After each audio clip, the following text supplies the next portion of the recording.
Greetings. I am Russell, the overseer of the Grace Private Society, and you are here with me right now in this video presentation to learn more about our project called Suntreamo Estates. And in this presentation, I will outline to you the full scope and intentions of our project and why this project is of immense benefit to you and all of those that you love and care for. Before I do present you with the aims and objectives of our project, Suntreamo Estate, I would like to begin with a preamble that outlines all of our motivations and reasons for creating the Suntreamo Estates. Motivations and reasons that are crucial for you to know. And I will start with saying that we, the living beings of the land, are interwoven in a synergistic relationship with the great Gaia, Mother Earth. And how we treat the earth is how the earth treats us back. And sadly, we have been mistreating our home, the earth.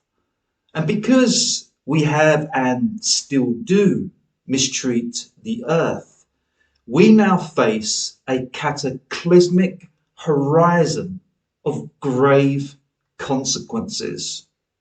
And those consequences are ecological destruction and socio-economical deprivation. And yes, it is as serious as it sounds. We face these grave consequences because they have resulted from past centuries of vast economic growth.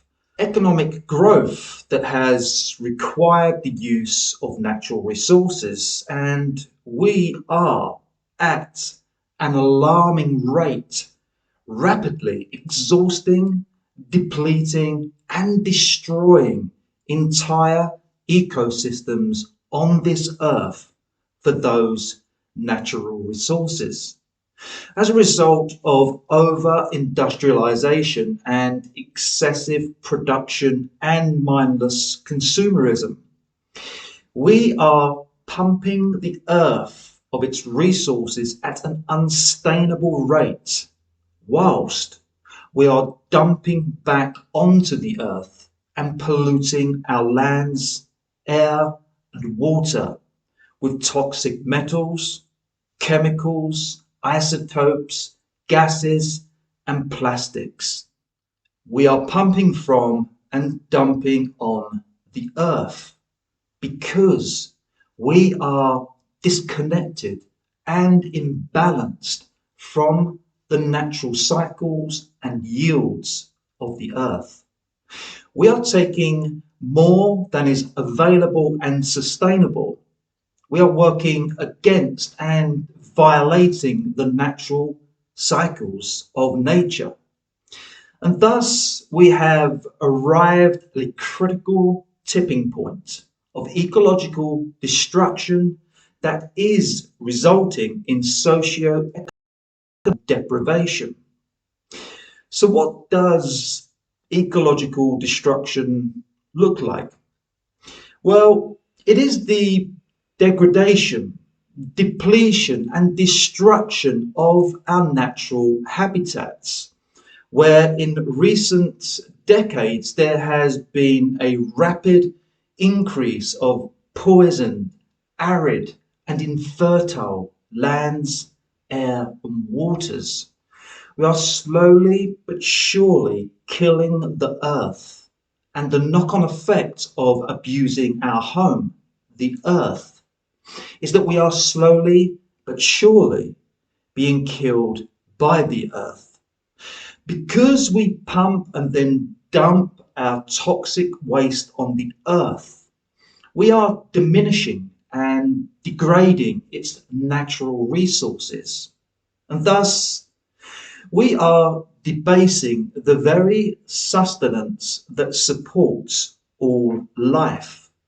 And because of this, we are now seeing a rising trend of food poverty, poor health, and wildlife extinction as a result of this ecological destruction. This ecological destruction is taking place because of the ignorance and greed of man, as man takes from the earth without due diligence or care. In order to maximize the harvesting of natural resources from earth, man has developed bad agricultural and mining practices. And these include to spike and spoil the earth with toxic chemicals, to use the brute force of slash and burn techniques, and to engage with conveyor belt style extraction methods, all of which quickly contaminate, deplete, and degrade our beautiful lands, air, and waters. And these quick turnaround practices of agriculture and mining have resulted from the need and greed of commercial gain, where corporate profiteering now supersedes morality, ethics, care, and responsibility towards the earth and life itself, where man has turned bad and turned against nature and turned against life, where in pursuit of extracting maximum value from the natural resources, man is now engaged with the corporate malfeasance and malpractice of chemicalizing, modifying, diluting, and degrading the earth and its raw materials in which to yield maximum profit. And because our cultures have developed to rely upon these malpractices of yielding maximum profit from natural resources at the detriment of those resources, we are now locked into a downward cycle of creating long-lasting damage to our ecosystems for short-term commercial gain. As a culture, we are caught within the negative feedback cycle of quickness and quantity over quality. And that negative feedback cycle is inextricably linked with a supply and demand chain of mindless production and mindless consumerism. And this means that we produce and consume at a pace and rate that is far greater than the earth can naturally and sustainably yield the resources. Thus, the natural resources are being diminished and degraded at alarming rates. We are into a downward cycle of diminishing returns because we operate with a flawed economic logic. We give more value to the derivative than we give value to the principle.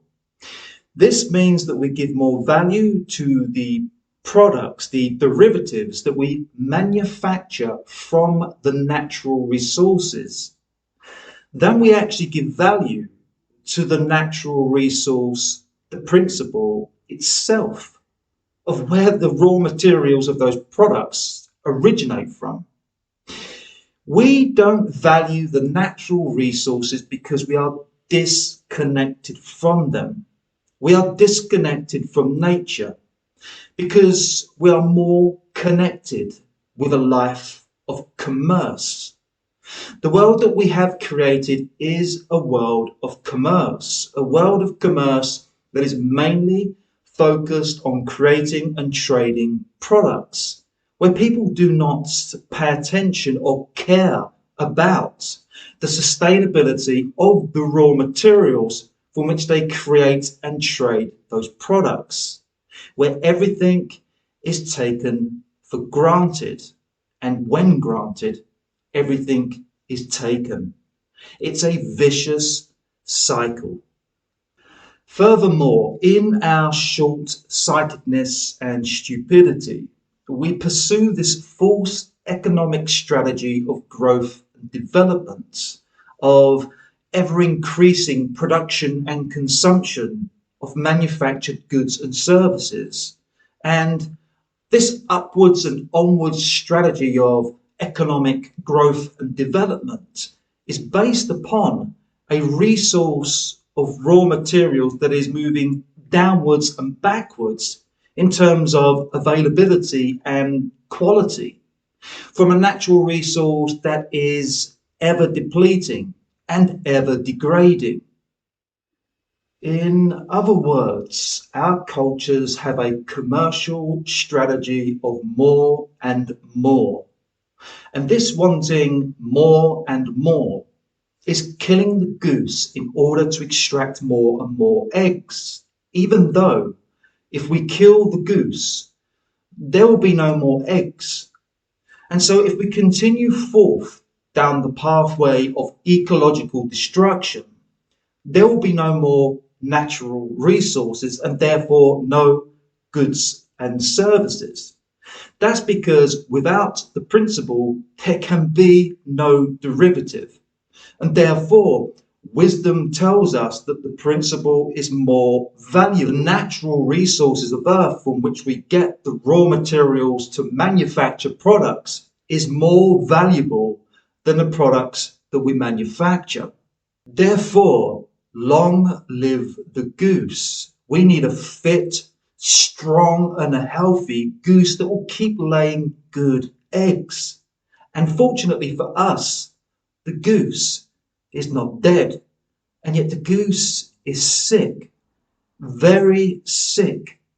And it's so sick that the goose is producing bad eggs. And what exactly do I mean by bad eggs? Well, by that I mean that the food that we get from Earth has become seriously diminished in terms of the food being adequate sustenance. The food that we produce and need to live is now inadequate in sustenance. The food is inadequate because it does not provide proper nourishment. The food is inadequate because it does not sustain good health. The food is bad, and this has resulted in cultures of pervasive sickness. We are now dealing with an existential health crisis, and that's because we have a planetary epidemic of food poverty. Food poverty is a term that encapsulates all of the various and interwoven issues related to the food that we need to survive and to support good health and welfare. Those food poverty issues range from food shortages, food wastage, food insecurity, toxic foods, famine, malnutrition and starvation, all of the other issues that we have as a civilization when it comes to the foods that we grow, produce and eat. And food poverty stems from two factors. There is inferior food quality and or an insufficient amount of food available. And so if we take a look at developed economies where we have reached the pinnacle of commercial enterprise, we will also see that we have fallen into the troughs of food production. In most developed economies, we produce and consume inferior quality food. We sell and buy and consume mostly processed and packaged food that is corrupted and diluted and degraded with chemicals, hormones and stimulants. We are talking about toxic food that has inadequate to zero nutritional value that is actually harmful to our health. Where this food, if that's what we can call it, is unfit for human nutrition. In undeveloped economies, however, we have the opposite scenario. There is agricultural deprivation and underproduction, and thus there is less food and less sustenance available for the health and welfare of the men, women, sons, and daughters that struggle to eat and survive in these undeveloped economies where food is scarce, where food is a life or death scenario.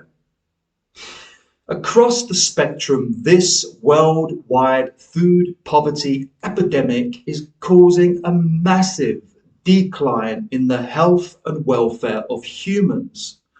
We have systemic malnutrition, psychological and behavioral issues, and because of the corrupted foods that we eat, because of the corrupted men and their corrupt food corporations that supply these toxic foods.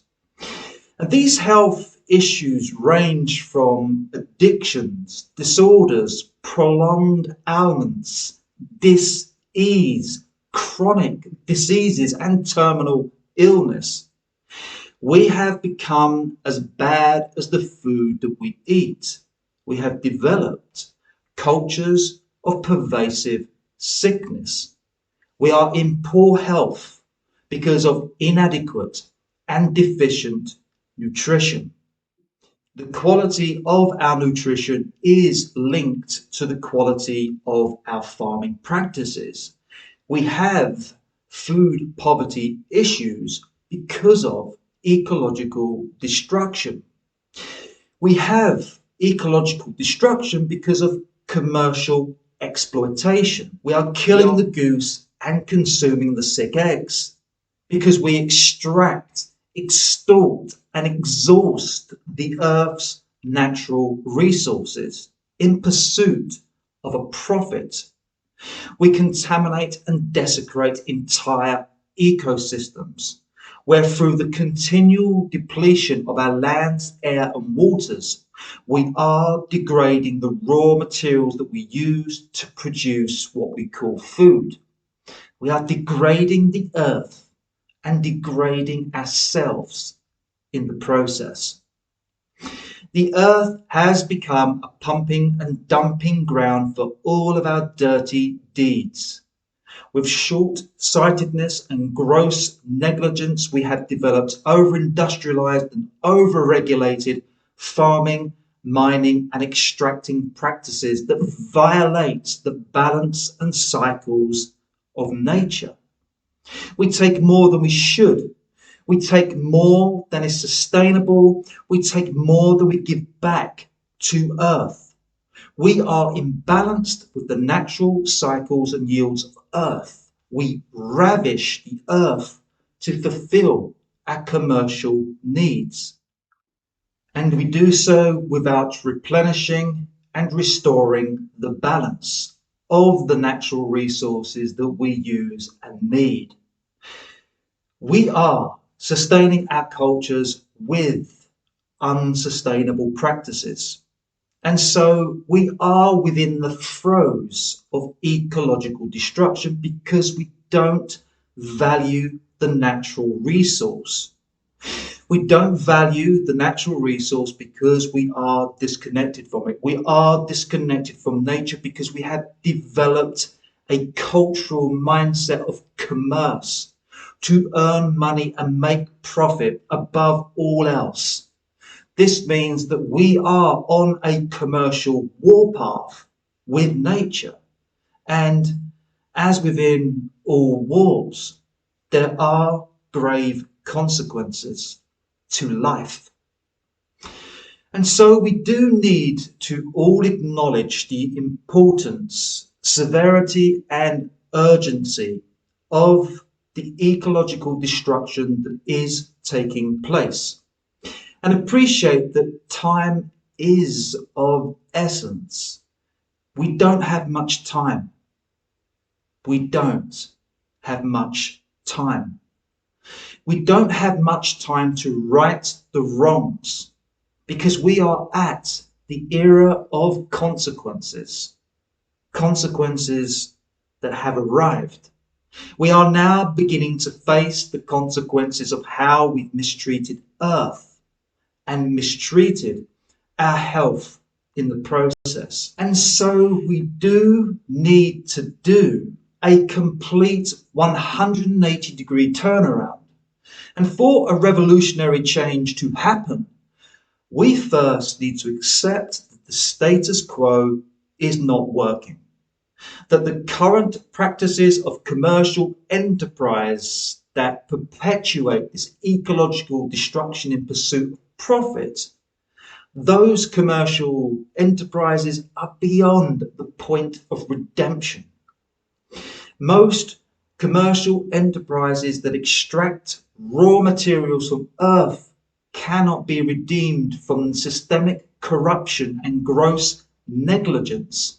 There is an absence of moral sensibility and responsibility. The rot has already taken a hold. It would therefore be a waste of time and energy attempting to fix that which is inherently broken. We need new solutions from new thinking. We need new solutions in which to create a new Earth paradigm of ecological balance and abundance. A new Earth paradigm that respects the Earth and honours all life. The question therefore arises, what does a new Earth paradigm look like? A new Earth paradigm that supports and sustains life in good health and balance. A new Earth paradigm that moves away from ecological destruction and towards ecological construction that sees a return to surplus and a return to prosperity. Well, we first need to recognize that the current solutions that are being offered to tackle ecological destruction, solutions that are being proposed by the self-proclaimed leaders of the global institutions such as the United Nations, World Economic Forum, and the World Health Organization. We need to recognize that these solutions being proposed by these organizations, they come from old world mindsets. They are focused on more economic stimulus and growth under the guise of a much publicized climate change issue. Those aforementioned global institutions are proposing a great reset and fourth industrial revolution to change and improve the way that we live for the good of the planet, which on the surface sounds good. However, good sense will tell us that an industrial revolution means to redo and revolve industrialization for the purpose of economic redevelopment. This means a civilizational boost of renewed economic activity that can only happen if we continue to extract, extort, and exhaust more of the natural resources of Earth. Industrialization does not care for the natural cycles of Earth. It cares for profit. And because right now we have reached a tipping point, because we have gone too far the wrong way, because we have already depleted and desecrated the land, air, and water, to then embark on a great reset of doing it all over again, of sending the bulldozers back in to re-bulldoze that which is already flattened. That would be ecological suicide. It is the equivalent of treating a drug-addicted patient by trying to cure them with a treatment of drugs, where doing the same again will cause even more harm. And so what the earth doesn't need is more of the same. The earth needs time to heal and recover. The earth needs time to replenish and rebalance. The earth needs care. We need to tend to the earth with careful and loving hands. And this would not happen at the hands of men that are corrupted for economic development and profit.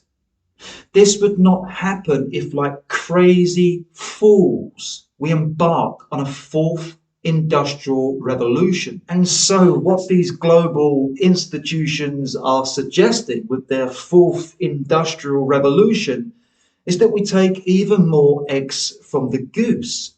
They suggest we drain the goose of more eggs to save the goose. Surely this illogical and irrational thinking will kill the goose. The planet-saving ideas that are being suggested by the goose killers are preposterous. The suggestions they make are detrimental and degrading to the welfare of all life on Earth, including Earth itself. And not to mention, their proposals are contradicting. For example, these global institutions with their ideas to save the planet are suggesting climate control lockdowns and carbon taxes to save energy and reduce pollution. And yet, in the same breath, they propose a fourth industrial revolution with slogans like "Let's build back better." They are suggesting that we create an AI-controlled world with new smart grids of infrastructure and transportation to facilitate more commerce. And this would require a massive thrust of energy, of manufacturing, of kickstarting the industrial machinery that will generate the byproducts of industrial pollution and waste. They also suggest that we corner off and preserve nature, and preserving nature is a good idea, but not when it means that we become even more detached from nature, because the more detached we become from nature, the more that we neglect the nature of ourselves. And besides, do we all want to migrate to the dense and overpopulated regions of those vast concrete jungles known as cities, so that we can live inside tiny cell-like homes, like the good little battery hens that are on 23-hour lockdown? Furthermore, these global institutions, they suggest that we stop eating animal products, that we slow down animal food production, which is not a bad thing, but indeed good. But the alternative that they propose for us is worse. They propose that we chomp down on bugs or artificial lab-grown foods or plant foods that are grown with artificial lighting, all of which is a complete abomination.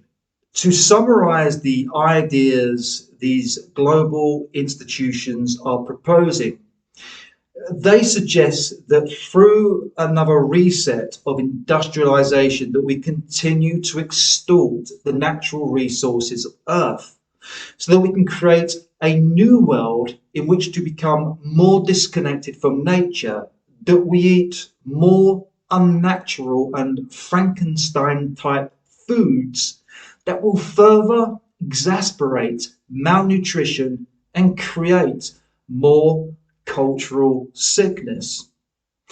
What they propose are not ecological solutions, but more commercial solutions that will lead to more ecological destruction and food poverty. The right solution is to reconnect with nature in order to replenish and restore the balance of natural resources, and then proceed forward with a reciprocal relationship of only taking what we need and giving back what we take. That's called balance. And balance is the law of nature. We need to be working with the law of nature, not against it. The right solution does require us to stop doing what is wrong. We need a new approach, a fresh start, and a complete paradigm shift to reimagine and recreate our cultures so that we live attuned with nature and thrive in an abundance of sustainable resources, shifting away from ecological destruction and moving towards ecological construction, to cultivate ecosystems that are life enhancing, vibrant, resilient, and that exalts the health and welfare of all life on Earth, including the Mother Earth itself. And so that brings me to the heart of this presentation, where I will now clarify to you the intention of the Grace Society to provide the right solution to solve ecological destruction and food poverty. And so I, the overseer of the Grace Society, do formally announce our goodwill and intent to create new ecological havens that will be known as the Suntreamo Estates. The Suntreamo Estates are a network of ecosystems that thrive on the principles of permaculture. We aim to nurture into existence these balanced, diverse, and harmonious networks of thriving ecosystems that regenerate, restore, and replenish the forestry, shrubs, rivers, lakes, ponds, flowers, plants, animals, and insects of Earth. Each Suntreamo estate will celebrate the beauty, fertility, and diversity of nature.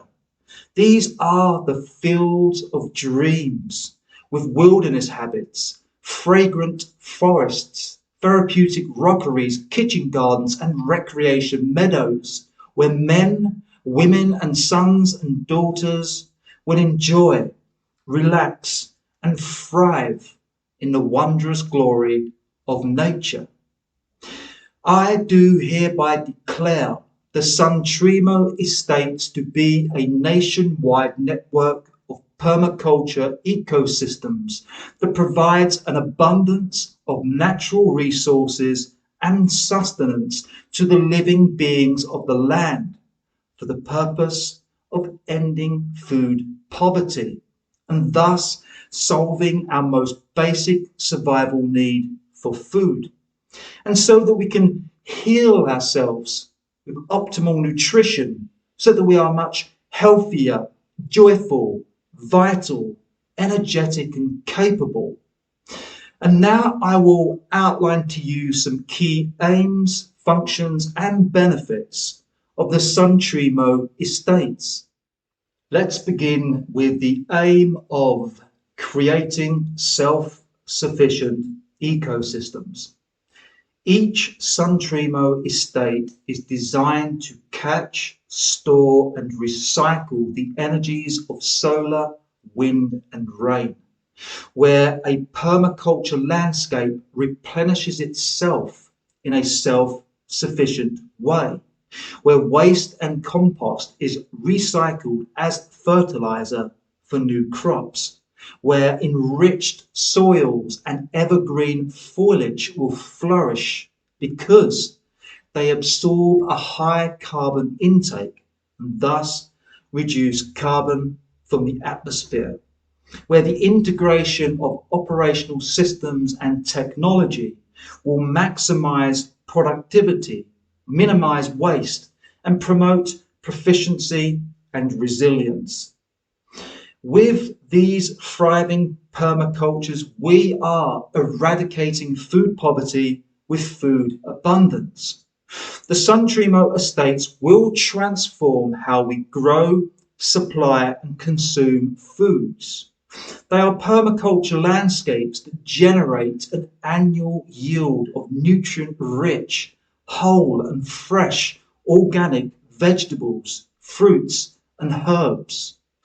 We are solving the food poverty issues by supplying an abundance of fresh produce that will be available and provided to local people of local communities for free. And when connected with and provided by our permaculture systems, people will no longer suffer from a lack of food nor experience food insecurity. The Suntreamo Estates will stimulate and enhance local economies. By supplying free, fresh produce to the people of local communities, we will ease the cost of living expenses, and thus finances can be reallocated to other expenses like bills or debts and can be invested back into the local economy through the purchase of goods and services. By supplying free, fresh produce to local industry, the retail prices can be reduced and thus this attracts more custom. Everybody will see a benefit from the Suntreamo Estates because we operate on the basis of mutual benefit. Because those who live on the land and depend on the natural resources thereof should be the prime beneficiaries of the natural resources that are harvested from such land. Therefore, each Suntreamo Estate will provide a mutual benefit arrangement that protects and honours the natural rights and needs of the living beings of local towns and villages that each permaculture system is designed and built to serve, where each beneficiary of the Suntreamo Estate will benefit from the raw materials and fresh produce that is yielded from each estate. Furthermore, the project is a collaboration of like-minded and enthusiastic people from ecology experts, nature lovers, environmentalists, humanitarians, food growers, producers and distributors that through the good deeds of volunteerism, contribution and investment come together with shared knowledge, expertise and skills to do the greatest good for the greater each and the greater whole. There will also be investment opportunities in our project because we are restoring value back to the principle of natural resources. The Suntreamo Estates shall be true ecological economies where the principle of the natural resource is valued more than its derivative. The natural resources that yield the raw materials and fresh produce will be appreciated and accounted for as a capital value.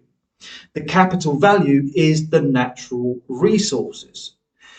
In other words, each permaculture system is a value yielding asset, and thus it will be treated as a value yielding asset. The value yielding assets of natural resources will be commoditized and converted into a spendable unit of digital currency. This will be a community-based digital currency that will generate value to invest in local community projects. Thus, we link the welfare of a community to the welfare of its ecology, where those investment opportunities that yield a return of value are linked to the growth, integrity and sustainability of the capital value of natural resources. And so with all of the aims and objectives of the Suntreamo Estates, we are reconnecting the living beings of Earth back with nature. We are giving back to nature, and nature will give back to us in a reciprocal relationship of balance, where maintaining balance provides the stability to grow more capital value, the capital value of natural resources that are a return of surplus and prosperity, to generate awareness, interest and participation in the ecological construction of each Suntreamo estate. Through educational workshops, we will teach local people the importance and benefits of permaculture, nature and optimal nutrition. We will teach people that earth care equals people care. We will teach people that earth is our home, is the source of which we come from, is who we are, and that we should treat the earth and ourselves with more dignity. And so I, as the overseer of the Grace Society, do hereby declare it is in our best interests to rehabilitate, restore, regenerate and replenish entire ecosystems of land, air and waters, and improve the ecosystems of earth so that they endure and provide for generations to come. We, the Grace Society, do hereby recognise that we are the responsible stewards of this wondrous earth, our home, that provides the very sustenance and nourishment that we need to live. By applying the principal ethics of earth care, people care and wildlife care, we will harmonise with the cycles and balance of nature. Because nature is who we are. Nature is where we belong. Nature is our song. And so I give you an open invitation to join us, to join the Grace Society and become part of our initiatives that have been set forth to create a new earth paradigm that honours and exalts all of life. I also encourage you to look into the other humanitarian and environmental projects that we are working on. You can read about these projects in our official documents, or indeed you can watch the video presentations. And so now I thank you. I thank you for being a part of this presentation, and I do wish that it has awakened a spark of light within you that is compelling you to become part of something magnificent. And should you feel inspired to know more, or indeed become a significant part of this, our mission, and become a member of the Grace Society, then it would be a privilege and honour to meet with you. Until then, my greatest thanks to you.